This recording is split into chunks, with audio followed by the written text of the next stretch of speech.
चीन से निकले कोरोना वायरस के संक्रमण ने पूरी दुनिया में हलचल मचा दी थी। आम से लेकर खास तक इसे लेकर चिंता में थे।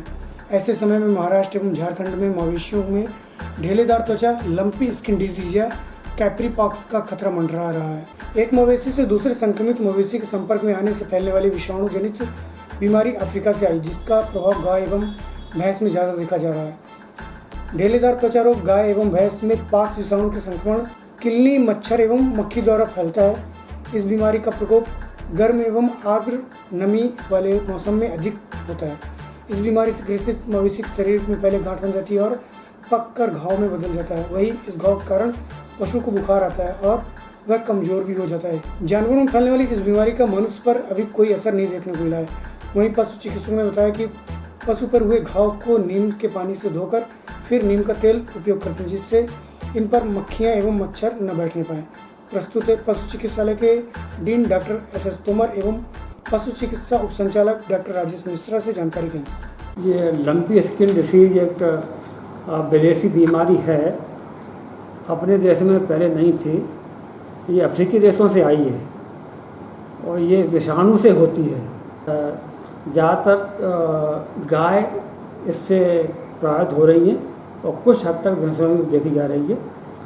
और इसमें सबसे पहले पशु की त्वचा पर नोडुल्स, गठान जैसी आ जाती हैं और बुखार हो सकता है, क्योंकि वायरस बॉडी में आता है विषाणु, उसके 4 दिन से लेके 14 दिन तक उसका वो संक्रमण काल है। उसके बाद में लक्षण दिखाई देते हैं। तो इसमें जब जानवर को बुखार हो, वो खाना छोड़ दे या खाना कम कर दे या त्वचा पे कुछ गठान सी आ रही हैं, तो इसका ये लक्षण है कि ऐसे एनिमलों को, ऐसे पशुओं को अलग कर देना चाहिए अन्य पशुओं से। और उसके बाद में यदि आगे और निमोनिया हो सकता है, तो जैसे सलावा, लार से और जो गंदगी रहती है, जो भी स्त्राव हैं, मल मूत्र, लार, सभी इसके द्वारा ये फैलता है। और मक्खी और मच्छर इसके मुख्य वाहक हैं इस विषाणु के। तो सफाई रखना बहुत ज़रूरी है अपने फार्म पे। और एक बार यदि इन्फेक्शन बढ़ जाता है तो नोडुल्स होते हैं वो त्वचा पे, वो फूट जाते हैं। तो जब घाव जो खुल जाता है तो उसमें उसको एंटीबायोटिक जैसे ड्रेसिंग करना चाहिए, हीमेक्सोन में लगाना चाहिए, इससे मक्खी मच्छर न बैठे उसमें। तो ये बहुत आवश्यक है।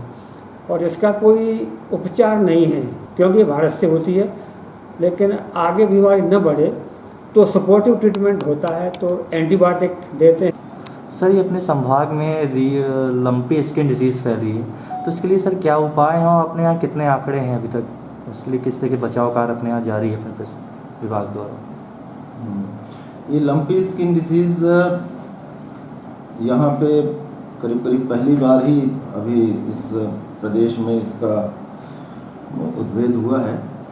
और ये बीमारी मुख्य रूप से आई शुरू में उड़ीसा में, और फिर उड़ीसा से लगे हुए क्षेत्रों से होते हुए फिर मध्य प्रदेश में भी आई, बॉर्डर में छत्तीसगढ़ में आई, और उसके बाद हमारे संभाग का अनूपपुर है वहाँ से शुरू हुआ। और धीरे धीरे प्रदेश के काफ़ी जगहों में ये अभी वर्तमान में कई जिलों में फैली हुई है। ये एक विषाणु जनित मतलब वायरस से होने वाला बीमारी है। इसको कैप्री पॉक्स वायरस कहा जाता है। तो जो दृश्य होता है वो थोड़ा ज़्यादा भयावह है रादर दैन कि उसको होने वाले नुकसान से। इसमें पशु की मृत्यु बहुत ही रेयर है, बहुत ही अन्य किसी कारण से हो सकती है। अगर उस बीमारी के दौरान ही किसी अन्य चीज़ से भी वो प्रभावित है तो, वरना मृत्यु तो नहीं होती है। लेकिन पैर में सूजन आ जाना, दूध उत्पादन में भी थोड़ा कमी आती है, तो आर्थिक रूप से जो नुकसान होता है वो थोड़ा सा